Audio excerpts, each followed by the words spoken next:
नमस्कार, मैं हूँ रेखा। डीडी बिहार के खास कार्यक्रम बिहार बिहार में आप सभी दर्शकों का बहुत बहुत स्वागत है। एक नई सुबह की शुरुआत हो चुकी है और हर सुबह हमें ये बताती है कि हमारे सामने एक नया अवसर है, तो हमें ये कोशिश करनी चाहिए कि उस अवसर को पहचान कर उस अवसर को अपने जीवन में शामिल करें और ज़िंदगी में निरंतर आगे बढ़ते जाएं। और ऐसे ही कोशिशें हमें सफलता के मार्ग तक लेकर जाती है। कुछ ऐसे ही चंद बातें, कुछ ऐसे ही चंद पंक्तियाँ हमारे महापुरुष भी बता कर गए हैं, जिन्हें हम अनमोल वचन के माध्यम से आपको इस कार्यक्रम में बताते हैं। तो आइए कार्यक्रम को आगे बढ़ाएं। इससे पहले सबसे पहले नजर डालते हैं अनमोल वचन पर।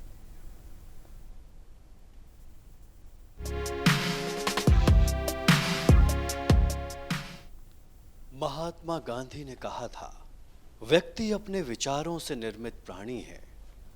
वह जो सोचता है वही बन जाता है।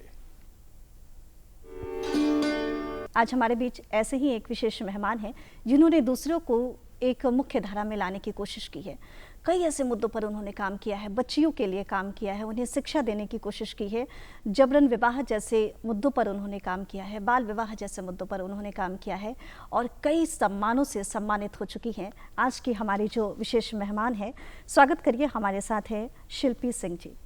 शिल्पी जी, बहुत बहुत स्वागत है आपका। आप मुख्यतः समाज सेविका हैं, कविताएं भी लिखती हैं जी। कुछ कविताओं के माध्यम से भी आप जानी जाती हैं लोगों के बीच में, कवित्री भी कहलाती हैं, समाज सेविका भी कहलाती हैं। तो चाहूँगी कि बातचीत की शुरुआत हम करें, तो शुरुआती दिनों की बात करना चाहूँगी। सबसे पहले बचपन के विषय में कुछ बातें बताएं। कैसा रहा आपका बचपन, बचपन की शिक्षा दीक्षा, कैसा था पारिवारिक माहौल, क्या कुछ कहेंगी? जी, मेरा जन्म सीमांचल में हुआ, तो सीमांचल की बेटी कोसी की बेटी के रूप में जानी जाती हूँ। और मैं आज अपने जीवन में जो कुछ भी हूँ निश्चित रूप से अपने पिता की वजह से हूँ। और कहते हैं कि अगर किसी भी बेटी के जीवन में पिता का वो रोल होता है, वो भूमिका अदा करते हैं कि जहाँ वो बेटी जब चौखट को पार करती है तो कई समस्याओं से लड़ने के लिए जो तैयार अगर कोई करता है तो वो पिता ही करता है। तो शायद पापा ने बहुत कुछ देख रखा था जब मैं छोटी थी और मुझे बिल्कुल भी अन्य लड़कियों की तरह जीवन जीने की परमिशन नहीं था मेरे पापा के द्वारा। बिल्कुल एक अलग परवरिश की गई और एक विज़न मिशन था हमको लेके कि एक अपना अस्तित्व का निर्माण करना है, मैं अपने नाम से जानी जाऊं। ज़्यादातर हम देखते हैं कि लड़कियों का एक अपना जो जीवन होता है उसमें या तो पिता से आरंभ होता है, पति पे ख़त्म हो जाता है। तो हर्षिकार और दीर्घिकार के बीच का जो ये चक्कर है, इसमें ही हमारा सफ़र रहता है। पर उनकी ये सोच थी कि शिल्पी अपने नाम से जानी जाए और वो ये सोचते थे कि मुझे एक समय मिले जहाँ मुझे ये कहा जाए कि अच्छा आप शिल्पी के पिता हैं क्या। तो ये जब बचपन से, आप कहते हैं ना कि किसी भी बच्चे की परवरिश तय करती है कि उसका भविष्य कैसा होगा, तो बचपन से एक सकारात्मक माहौल मिला। जन्म कटिहार जैसे इलाके में हुआ जहाँ पे मेरी कई ऐसी दोस्त हैं जिनका इंटरमीडिएट में शादी हो जाता है, विवाह संपन्न हो गया। तो वैसे माहौल से निकलकर आपको आगे आना और कई अंतर्राष्ट्रीय मंचों पर पहुंचना, ये मेरे लिए बहुत बड़ी बात है। तो इस तरीके से बचपन में मैं बहुत शरारती थी और ज़्यादातर मैं खुद के लिए शायद नहीं सोच पाई, लेकिन पापा ने सोच रखा था, बहुत कुछ सोच रखा था। और मेरी परवरिश बिल्कुल ऐसी हुई जैसे कि किसी युद्ध के मैदान में एक सैनिक को पाला जाता है, एकदम टफ एंड हार्ड कोर। तो उस तरीके से परवरिश की गई, क्योंकि उनको पता था कि जब ये बाहर दुनिया को सामना करने जाएगी, जमाने को फेस करेगी, तो इसका हार्ड कोर स्ट्रेंथ होना बहुत, इसका इनर जो विल पावर होता है वो स्ट्रेंथ उसमें वो दिखना चाहिए। और बहुत छुई मुई जैसा अगर परवरिश होती है तो अक्सर हम बच्चों को कैसे पालते हैं, तुम लड़की हो, ये नहीं कर सकती, तुम लड़की हो, तुम कोमल हो, तुम कमज़ोर हो, इस तरीके से। तो वैसी परवरिश मेरी बिल्कुल भी नहीं थी। उनका बिल्कुल हमेशा यही कहना था कि तुम कुछ भी कर सकती हो, तुम सब कुछ कर सकती हो।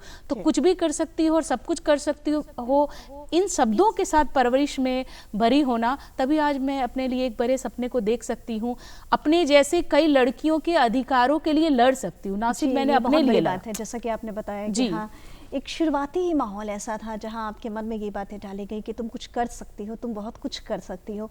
और आपने घर की दहलीज को क्रॉस किया, लोगों के लिए काम किया, बच्चियों के लिए काम किया और भी बहुत सारे काम आपने किए।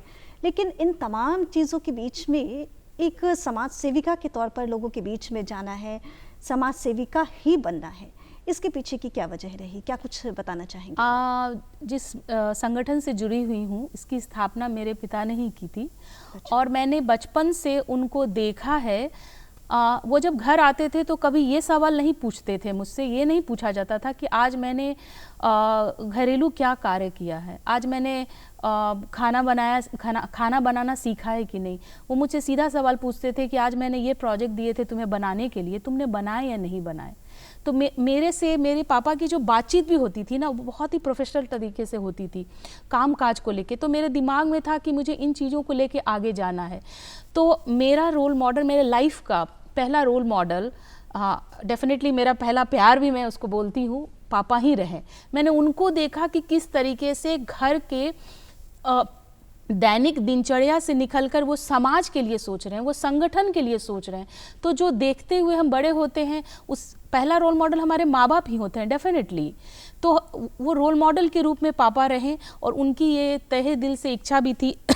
ज़्यादातर घरों के बच्चे जब पढ़ते लिखते हैं, शिक्षा दीक्षा हो जाती है, तो उनके माता पिता का यह स्वप्न होता है कि बच्चे मेट्रोपॉलिटन सिटी की तरफ माइग्रेट करे जाए, बड़े शहर में जाए, बड़े शहर में अपना नाम कमाए। मेरे पिता की इच्छा थी कि मैं अपनी जन्मभूमि के लिए हमेशा काम करूं। तो वो जन्मस्थली से जो वो कनेक्शंस था, मेरे लिए बहुत प्रिय है सीमांचल। तो वो जो मेरे अंदर कनेक्शंस को इस्टेब्लिश करने में मेरे फादर का रोल रहा।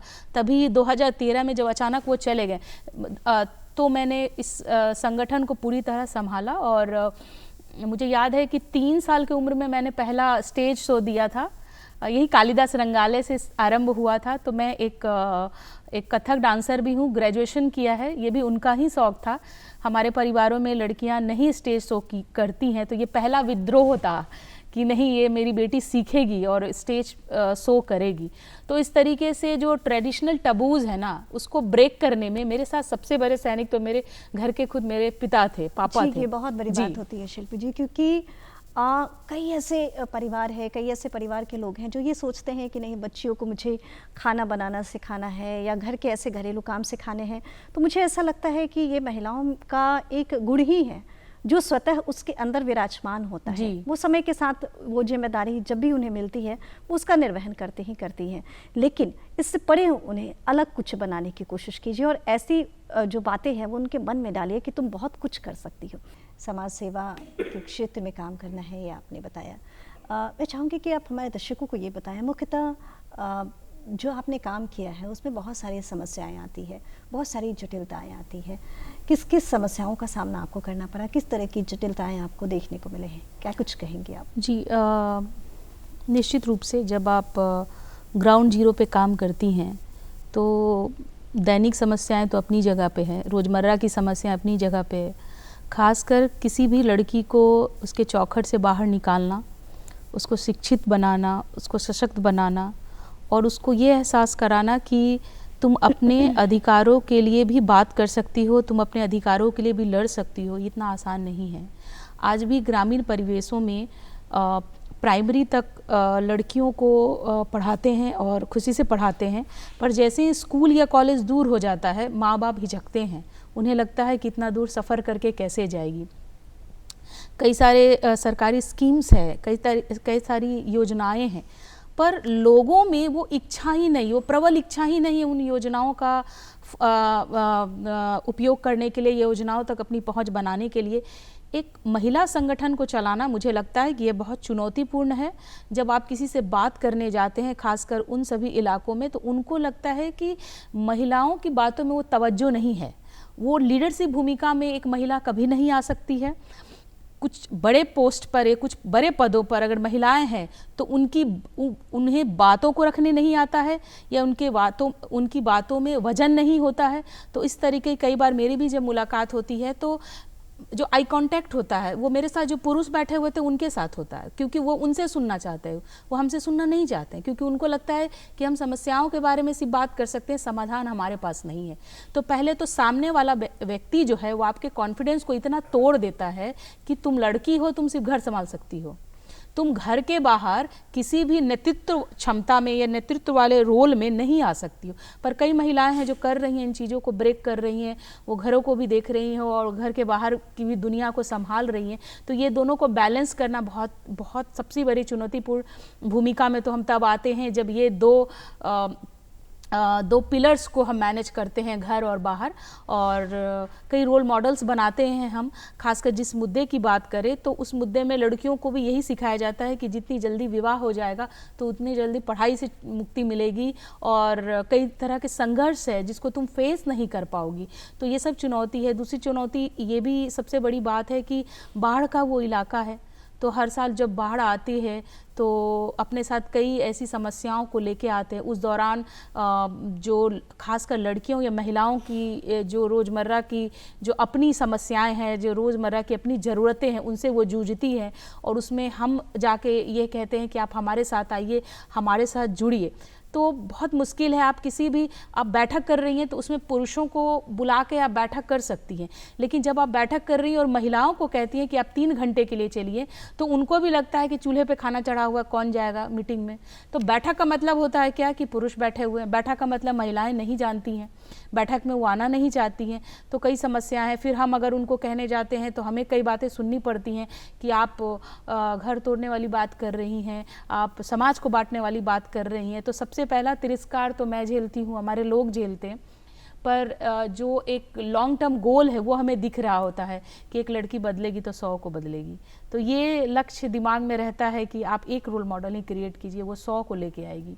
तो इस तरीके से हम लोग कार्य कर पाते हैं। शुरू से ही जैसी एक महिलाओं की जो मानसिकता होती है, शुरू से जो एक पितृ सत्तात्मक परिवार उसकी खुद भी मानसिकता ये हो जाती है, बुनियाद जो रही है कि अपने पिता की तरफ देखना है, अपने भाई की तरफ देखना है, और कहीं ना कहीं वो ही मानसिकता उन्हें पुरुषों के सामने खड़ा करती है। और ये आई कांटेक्ट जो आपने बताया ना कि पुरुषों के साथ उनका ज़्यादा होता है बनस्पत आपके, तो कहीं ना कहीं ये एक उम्मीद जो है वो शायद उनको एक पुरुष की तरफ उनकी आंखों को देखकर वो बोलती हैं कि हाँ मैं आपसे ये बातें कह रही हूँ बनस्पत महिलाओं के जी। तो हो सकता है कि ये भी वजह रही होगी। यदि मैं बात करूँ, आपने बताया कि 2 मुद्दों पर आप काम करती हैं। आपने बताया जबरन विवाह पर आप काम करती हैं, बाल विवाह को रोकने के लिए आप काम कर रही हैं। इन 2 मुद्दों पर काम करना है क्योंकि बहुत सारी ऐसी समस्याएं हैं, शिक्षा है और कई ऐसी चीज़ें हैं जो महिलाओं के लिए की जा सकती हैं, लेकिन आपने इस 2 मुख्य बिंदु को चुना, तो इसके पीछे की वजह क्या है? अगर किसी भी लड़की की शिक्षा दीक्षा पूर्ण नहीं होती है और कम उम्र में उसका विवाह हो जाता है तो कहीं ना कहीं कई तरह के इंटाइटलमेंट्स है उनके, जो उसकी जो बेसिक इंटाइटलमेंट्स है, जो बेसिक राइट्स है, उससे वो वंचित हो जाती है। कम एज में माँ बन जाती है तो उसका पूरा भविष्य ख़त्म हो जाता है। दूसरा बात है, आने वाली जो पीढ़ी है वो भी प्रभावित होती है। मैं शिक्षित हूँ तो मैं अपने बच्चे को निश्चित रूप से शिक्षित करूँगी, मैं शिक्षित हूँ तो मैं अपने परिवार को शिक्षित करूँगी। तो एक शिक्षित महिला जो अपने परिवार के लिए कर सकती है वो जो बदलाव ला सकती है ना, उसको जनरेशनल चेंज कहते हैं। जनरेशन टू जनरेशन बदलने के लिए बहुत ज़रूरी है कि एक महिला शिक्षित हो। और शायद यही वजह है कि जब मैं बच्चियों से बात करती हूँ और उसे ये प्रारूप दिखाती हूँ, यह सर्कमस्टांसेस उसके पास लाती हूँ कि अगर तुम 12 साल या 13 साल में तुम्हारा विवाह होता है तो क्या क्या डायमेंशंस तुम्हें झेलने पड़ेंगे। और आने वाले समय में कई ऐसी समस्याएं किसी भी नहीं पता होता है कि उसके जीवन में क्या समस्याएं आने वाला।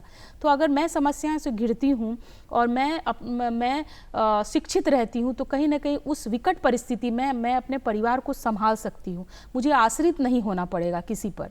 तो ये सबसे बड़ी बात है कि एक आर्थिक रूप से महिलाओं का मजबूत होना ना सिर्फ परिवार के लिए ज़रूरी है, समाज के विकास के लिए भी बहुत ही ज़रूरी है। तो इन बातों को मैं बच्चियों तक पहुंचाती हूं, बच्चियां समझती हैं। आज हमारे संगठन से जुड़ी हुई कई ऐसी बच्चियां हैं जो खेतिहर मजदूर थी, आज फर्स्ट जनरेशनल ग्रेजुएट है, पहली बार ग्रेजुएशन किया, पहली बार ITI क्लैट निकाला है। तो ये बच्चियां बदल तो रही हैं, समझाने की ज़रूरत है। वो शुरुआत कोई करना नहीं चाहता, हर कोई चाहता है कि मैं पढ़ूं, मेरा घर पढ़े, मेरा परिवार पढ़े। हर आदमी अगर अपने परिवार के लिए स्वार्थी हो जाएगा तो समाज के लिए कौन सोचेगा।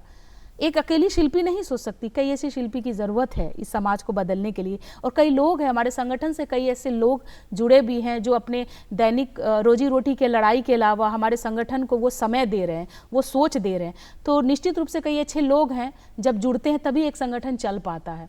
तो उनको भी मैं आपके चैनल से एक धन्यवाद जरूर देना चाहूँगी कि एक अच्छी सोच को वो बढ़ावा दे रहे हैं, ये बहुत बड़ी बात है। जी, आपने बताया कि अपने संस्था के माध्यम से आप लोगों के बीच में जाती हैं, एक उनका जो एक होता है, उनके दिमाग में ये डालने की कोशिश करती हैं कि ये जो बिंदु है इससे हट के अपनी बच्चियों को कुछ अच्छा बनाने की कोशिश कीजिए। किस तरीके से आप इस मुद्दे पे काम कर रही हैं? जी, दुर्गा जत्था का निर्माण हम करते हैं। बालिका पंचायत और दुर्गा जत्था एक संगठन है, लड़कियों का खुद का संगठन है, कम एज की लड़कियों का एडोलेसेंट ग्रुप जो होता है, उसमें हर समूह में 20 लड़कियां होती हैं और प्रति माह बैठक करती हैं। और उन बैठकों में तो उनके लिए बड़ा फ़ख्र वाली बात होती है कि घरों से जब वो निकलती हैं तो कहती हैं कि मैं बैठकों में जा रही हूँ। तो ये सबसे पहला प्राउड मोमेंट होता है कि लड़कियां निकल रही हैं और कह रही हैं कि मेरी बैठक है। तो ये देखिए ना कि पहला उनको अपने, मैं हमेशा कहती हूँ कि अधिकार थाली में परोस के दिए जाने वाला कोई व्यंजन नहीं है जो आपको कोई व्यंजन बना के दे देगा और आप खा लेंगी।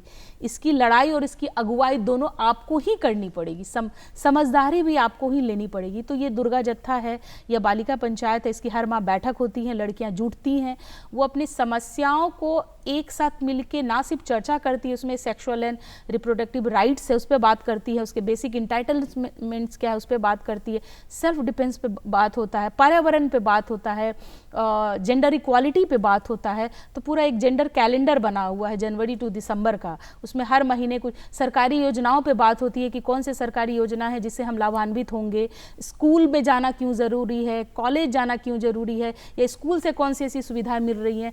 तो इस पर हर महीना चर्चा भी करती हैं और समाधान भी निकालती है। कई ऐसे एग्जाम्पल्स है जहाँ पे किसी लड़की का विवाह हो रहा है तो वो झुंड में जाके थाने पहुँचती हैं, मुखिया के पास जाती हैं। तो वो जो ब्रिजिंग है ना, वो जो गैप है, जो एक समाज के जो स्टेक होल्डर्स हैं और लड़कियों के बीच का जो गैप है वो हम ख़त्म करते हैं कि तुम खुद भी थाने पहुंच सकती हो, तुम खुद भी पंचायत की बैठकों में भागीदारी ले सकती हो और अपनी बातों को अपनी जुबानी रख सकती हो। तो वो जो भरोसा और वो जो हिम्मत है वो देने का काम हमारी संगठन करती है, बाकी लड़ाई तो वो लड़ लेती है। और शिक्षा दीक्षा भी निश्चित है, हम सालाना 500 लड़कियों को बैकअप एजुकेशन देते हैं जिनकी पढ़ाई छूट चुकी होती है और आने जाने का वो अपना भाड़ा मैनेज कर सकती है, किताब कॉपी खरीद सकती है, या कुछ भी जो उनको शिक्षा से रिलेटेड जो एक्सपेंसेस होते हैं, जो खर्चे होते हैं, तो उनको लगता है कि ये मेरा पैसा है, ये मेरे शिक्षा के लिए, मेरे भविष्य के लिए। तो वही बात है, मैं कहती हूँ कि एक आप ऐसा मंच और मौका लड़कियों को देना बहुत ज़रूरी है। बाकी की लड़ाई तो वो खुद लड़ती हैं, लड़ भी रही हैं और लड़ेंगी भी। जी, यदि बात की जाए कि आपने बताया कि किस तरीके से वहाँ पे लड़कियाँ काम कर रही हैं, क्या ये संस्था पूरे बिहार के लिए काम करती है? यदि कोई लड़की या बच्चे या उनके परिवार शिल्पी सिंह से जुड़ना चाहे, इनके द्वारा जो भी एक कमेटी बनाई जाती है, जो बैठकें होती हैं, उसमें यदि वो बच्चियाँ शामिल होना चाहती हैं, आपसे जुड़ना चाहती हैं, कैसे आप तक पहुँचे वो? प्राथमिकता के रूप में हम लोग सीमांचल में हैं, पर अभी एक मैरिज रजिस्ट्रेशन रूल है 2006 जिसमें कहते हैं कि जो विवाह का निबंधन कराने के लिए मुखिया रजिस्ट्रार की भूमिका में है। तो हम लोग उसके क्रियान्वयन के लिए 20 जिलों में कार्य कर रहे हैं, 20 जिलों में डिफरेंट हमारे जो CACT के पार्टनर्स हैं उनके थ्रू काम कर रहे हैं। क्योंकि मेरा मानना है कि अगर विवाह का निबंधन आरंभ होता है ना, तो ऐसे झूठी और जबरन विवाह पे एक लगाम लगेगा। तो सरकार के द्वारा बनाया गया एक ऑलरेडी रूल है, हम अलग ढांचे का निर्माण क्यों करें, हम क्यों नहीं जो सरकारी सुविधाएं हैं या जो सरकार के द्वारा बनाए गए जो रूल्स है, नियम है, एक्ट है, उसका इम्प्लीमेंटेशन करें और लोगों को बताएं कि इस तरह के रूल्स हैं जो आपके द्वारा ऑलरेडी सरकार ने बनाए रखे हैं, उसका इम्प्लीमेंटेशन। तो मेरा मानना है कि अगर विवाह का निबंधन होता है पंचायत स्तर पे, तो इस तरीके से झूठी और जबरन विवाह पे लगाम लगाना आसान होगा, क्योंकि उसमें ID प्रूफ्स देने पड़ते हैं। और जब आपको आपकी ID प्रूफ्स मांगी जाएगी तो निश्चित रूप से अगर आप गलत कर रहे होंगे तो वहाँ से भागेंगे तो इस तरह की शादियों को रोकने के लिए ये हम लोगों ने कार्य किया है और पूरे बिहार में हम कार्यरत हैं। कोई भी बच्ची हमसे जुड़ सकती है, हमारे संगठन से जुड़ सकती है, हमारा जो फेसबुक का पेज है भूमिका बिहार उससे जुड़ सकती है, उस पर अपनी बातों को रख सकती हैं, कविताएं लिख सकती हैं। हम लोगों ने बहुत जगह कार्यक्रम किए हैं। हमने अभी हाल में सारण एक नए जिलों को जोड़ा है जो पटना से काफ़ी नज़दीक है, उसमें बहुत सारे कार्यक्रम किए, वहाँ भी दुर्गा जत्था की टीम बनाई है। तो जहाँ भी हम जाते हैं सबसे पहले या तो लड़कियों के संगठन को मजबूत करते हैं, ये बालिका पंचायत के रूप में होता है या दुर्गा जत्था के रूप में होता है। जी। यदि आपके चूँकि इतने सारे काम आपने किए हैं और निस्संदेह आपसे बातचीत करके ऐसा लग भी रहा है कि बच्चियों का और महिलाओं का एक हुजूम आपके साथ चलता है। जब आप विकास की बात करती हैं, जब आप संकल्प की बात करती हैं और जिस तरह के मुद्दे पे आप काम कर रही हैं, तो एक तो लड़कियां नहीं, एक दुर्गा जत्था जिसे आपने नाम दिया है, तो जब वो निकलती होंगी तो लगता होगा कि हाँ महिलाओं एक रैली निकल रही है, एक हुजूम सा खूबसूरत सा वो नजारा होता है। और कहीं ना कहीं एक जो आत्मविश्वास की वृद्धि हो जाती है, लोगों में भी वृद्धि होती होगी, निस्संदेह लोगों में भी वृद्धि होती होगी, देखने वालों में भी, उनको भी लगता होगा कि हाँ चलो काश इस ग्रुप में मेरी भी बच्ची शामिल हो और इस दुर्गा जत्था में मेरी भी बच्ची निकले आगे बढ़ चढ़ के। यदि हम महिला सशक्तिकरण के क्षेत्र में महिलाओं की भूमिका की चर्चा करें तो क्या कुछ कहेंगे शिल्पी जी आप? निश्चित रूप से अगर आपको बदलना है तो पहला पहल तो आपको खुद करना पड़ेगा।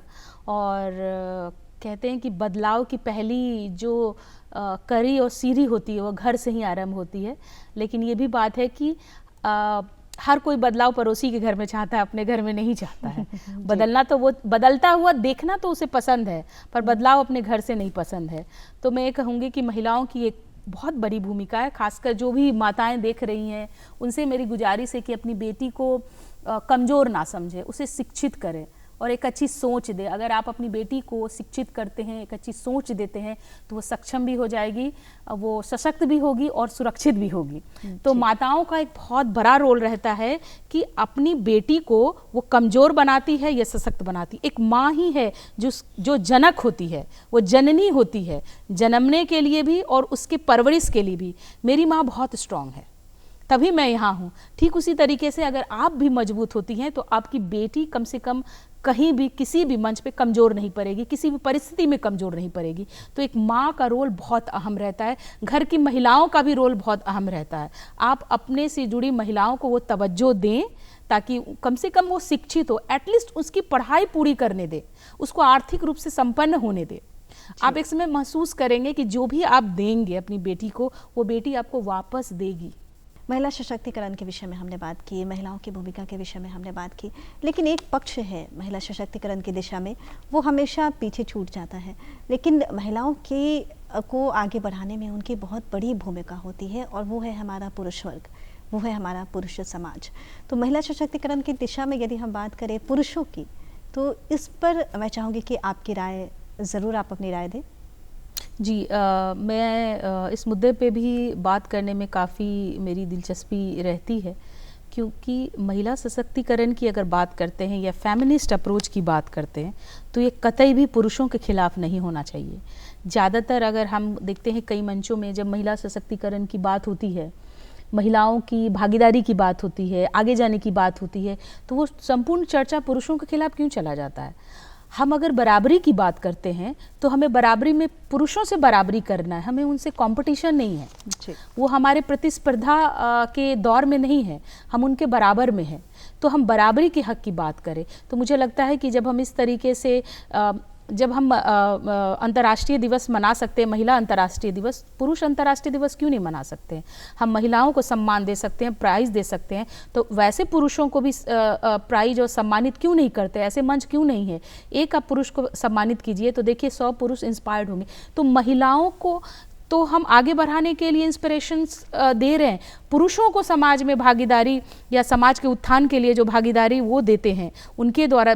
मैं आज अपने जीवन में जो कुछ भी हूँ अपने पिता की वजह से हूँ। तो मैं हमारे टीम में कई ऐसे मेल मेंबर्स हैं जो इस महिला संगठन को उसी रूप में कंट्रीब्यूट करते हैं। तो रोल मैं देख रही हूँ कि उनकी भूमिका भी उतनी भी महत्वपूर्ण है जितनी मेरी भूमिका है। तो मुझे लगता है कि महिला सशक्तिकरण या फेमिनिस्ट अप्रोच की जब भी बात करें तो कतई भी पुरुषों के खिलाफ ना करें, आप उनको साथ लें और यकीन माने, अगर आप उनको साथ लेके चलते हैं, उनको बराबरी में लेके चलते हैं, उनको मंचों पर वही मौका देते हैं जो महिलाओं को देते हैं, तो बदलाव निश्चित ही बहुत अनमोल है। जी बिल्कुल, आपने सही कहा। चूँकि महिलाओं की जब बात होती है तो इसे हम आधी आबादी का दर्जा देते हैं। आधी आबादी से पर यदि कोई आते हैं तो वो एक पुरुष वर्ग आते हैं। आपने एक चीज़ नोटिस तो किया, आधी आबादी की लड़ाई आधी आबादी से नहीं होनी चाहिए। नहीं लड़ी जा सकती जी, है। आधी आबादी की लड़ाई आधी आबादी को लेके ही लड़ी जा सकती है। जी, जी। आप उनको साथ लें, सबऑर्डिनेट बनाए, कॉम्पिटिटर नहीं बनाए। जी, और आपने ये भी देखा कि चूँकि कई ऐसे लोग हैं, जब हम महिलाओं की बात करते हैं, जब हम बच्चियों की बात करते हैं, तो हमें वापस कहाँ जाना है? हमें वापस अपने परिवार में ही जाना है, हमें वापस अपने उस समाज में ही जाना है। तो क्या फ़ायदा जब आप मंच पर चढ़ के उनके पीछे, उनके विरोध में इतनी बातें कहती हैं और जब वापस जाती हैं तो आखिर किस नज़र से आप उन्हें फेस करेंगी?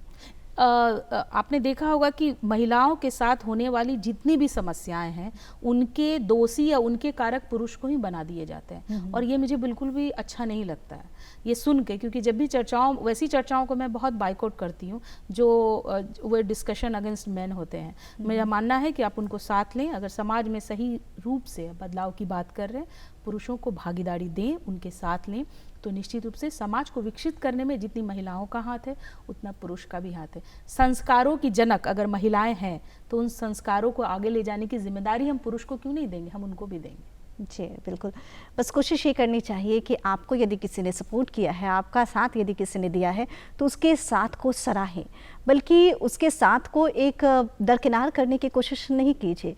क्योंकि जब आप वापस जाएंगे, अपने परिवार के बीच जाएंगे, अपने लोगों के बीच में जाएंगे, निस्संदेह वो आपके पिता हैं, वो आपके भाई हैं, वो आपके पति हैं, वो आपके बच्चे हैं, वो आपका समाज है। तो इस समाज की बुराई करके या इस समाज के नियमों को दरकिनार करके आप समाज के बीच में रहने की कोशिश तो कतई नहीं कर सकते हैं। तो अपने आप को उस हिसाब से ढालने की कोशिश कीजिए, परिवर्तन ज़रूर कीजिए, लेकिन सामाजिक दायरों के बीच रहकर कीजिए। चूँकि आपने बताया शिल्पी जी कि आपने कई कविताएं भी लिखी हैं, कविताओं के माध्यम से भी आप लोगों के बीच जाती हैं, अपनी बातें रखने की कोशिश करती हैं। तो चाहूँगी कि एक कविता यदि आप सुनाना चाहें इस कार्यक्रम के माध्यम से। जी, कविता एक बहुत उच्च माध्यम है, एक बहुत ही बेहतरीन माध्यम है लोगों तक पहुंच बनाने के लिए, और संगीत और गीत से बेहतर कोई अलग माध्यम नहीं हो सकता है लोगों के दिलों तक छाप छोड़ने के लिए, पहुंचने के लिए। तो हमारी एक भूमिका सांस्कृतिक टोली है जिसके माध्यम से गाना हमारे द्वारा ही लिखे जाते हैं, म्यूज़िक भी दिए जाते हैं। उसमें से एक छोटी सी कड़ी मैं आपको सुनाना चाहती हूँ कि एक बेटी है जो अपनी माँ से कह रही है, वो इस तरीके से शीर्ष इस कविता का है कि मेरी लड़ाई कौन लड़ेगा, मेरी लड़ाई कौन लड़ेगा। वो माँ से कहती है कि जन्म तो तूने मुझे दे दिया माँ, जन्म तो तूने मुझे दे दिया माँ, पर बता मेरी लड़ाई कौन लड़ेगा, चलूंगी मैं जब राहों में अकेले, मेरी परछाई कौन बनेगा। कहती है तू बाहर अकेले, शाम ढले मत जाना, सर को झुकाकर खुद को छुपाकर घर को लौट के आना। छिपे हैं गिद्ध जो मन के अंदर माँ, छिपे हैं गिद्ध जो मन के अंदर माँ, उसको कौन धरेगा, जन्म तो तूने दे दिया माँ, पर बता मेरी लड़ाई कौन लड़ेगा। नन्ही चिड़िया हथेली में ही क्या फिर से मसली जाएगी, ढंग के कपड़े से ढककर मुझे तू कब तक छुपा पाएगी। मोमबत्ती की आंसुओं तक ही क्या मेरा वजूद जिंदा है, तिल तिल के मरने से तो माँ तेरी कोख का कफन अच्छा है। फिर रहने दे मुझे तेरी कोख में ही माँ, क्या तू भी मुझे बेटी कह के पछताएगी, ना कुछ कह सकेगी तो अभागन कह के मिट्टी में दफनाएगी। रह जाएगी फिर मेरी दास्ता अधूरी, रह जाएगी मेरी फिर दास्ता अधूरी, मैं ना वापस आऊँगी, ना होगी इस बार तेरी कोख कलंकित माँ, तेरी कोख में ही मर जाऊंगी, तेरी कोख में ही मर जाऊंगी। तो आप बेटे और बेटी की परवरिश में आप अपनी बेटियों को कहते हैं सर को ढक के, कपड़े ढंग से पहन के, तो कब तक आप सर को ढक के और कपड़े ढंग के पहना के अपनी बेटियों को बचाएंगी। लेकिन जो दिमागों में जो गिद्ध है, इन दिमागों से कौन लड़ेगा। तो वो कह रही है कि दिमाग में जो गिद्ध है, दिमाग में जो बुराई, क्योंकि मेरा मानना है कि सारी बुराई हमारे इस दिमाग में है। जी जी, कपड़ों में बुराई नहीं है, हमारे संस्कारों में बुराई नहीं है, सारी बुराइयों का जड़ हमारा दिमाग है, दिमाग से लड़िए। जी, आपने कई वर्ष लगातार इस क्षेत्र में काम किए, न केवल राष्ट्रीय बल्कि अंतर्राष्ट्रीय मंचों के द्वारा भी आपको सम्मानित किया गया है। मैं चाहूँगी कि इसके विषय में आप विस्तार से बताएं ताकि हमारे जो कार्यक्रम देख रहे हैं दर्शक वो भी जान पाए। जी, सबसे पहले मैं कहना चाहूँगी कि कोई भी शहर छोटा या बड़ा नहीं होता, कोई भी शिक्षा छोटी या बड़ी नहीं हो सकती है। तो सभी युवाओं को कहना चाहेंगे आपके जो मौका मिले उस पढ़ाई कीजिए और मौके का फ़ायदा उठाइए। मेरी शिक्षा दीक्षा कटिहार में ही हुई, फिर मैं पटना आई और कई ऐसे अंतर्राष्ट्रीय मंचों पे गई। पहली बार कनाडा गई, वहाँ का जॉन एबॉट कॉलेज है, वहाँ से मुझे फेलोशिप मिला। फिर नीदरलैंड गई, वहाँ की भी एक कॉलेज है, उसके द्वारा फेलोशिप मिली। फिर अमेरिकी सरकार के द्वारा एज ए गेस्ट मुझे इनवाइट किया और 8 स्टेट्स में मैं गई, वहाँ पे सम्मानित हुई। उसके बाद आमिर खान के द्वारा सीक्रेट सुपरस्टार बनी। अभी रिलायंस फाउंडेशन के द्वारा टॉप 50 विमेन में से मुझे सम्मानित किया गया, मुझे चुना गया। मैं बिहार से गई, अभी रिसेंट में दिसंबर में वो इवेंट था। तो मेरे कर्म, मैंने जो कर्म किए अपनी मिट्टी के लिए, मैंने जो कर्म किए अपने बिहार के लिए, अपने राज्य के लिए, अपने प्रदेश के लिए, उसके आधार पर मुझे सम्मानित किया गया। तो निश्चित रूप से आपके कर्म ही आपको उस स्थान पे ले जाते हैं। और अब बेटा और बेटी में कोई फ़र्क नहीं है। मैं भी किसी की बेटी हूँ। जब मैं बेटी होके उन मंचों पे जा सकती हूँ, अपने परिवार, अपने समाज, अपने गाँव मोहल्ला का नाम का तिरंगा लहरा सकती हूँ, तो आपकी बेटी भी कर सकती है। बस उसको समझिए। जी, बहुत अच्छा संदेश आपने दिया। चूँकि हर इंसान की अपनी एक प्लानिंग होती है, एक योजना होती है। आपने इन 2 मुद्दों पर काम किया है। आगे क्या कुछ करने की योजना है, क्या कुछ करना चाहती है? जी, आने वाले समय में हम लोगों ने ये सोचा है कि हम शिक्षित तो कर रहे हैं, लेकिन तकनीकी शिक्षा से लड़कियों को नहीं जोड़ रहे हैं।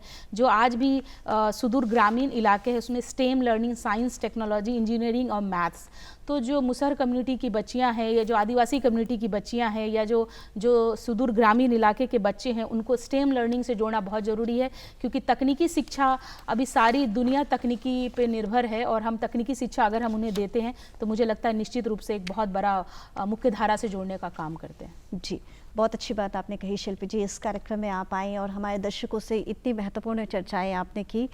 बहुत बहुत शुक्रिया इस कार्यक्रम में शामिल होने के लिए। जी, धन्यवाद।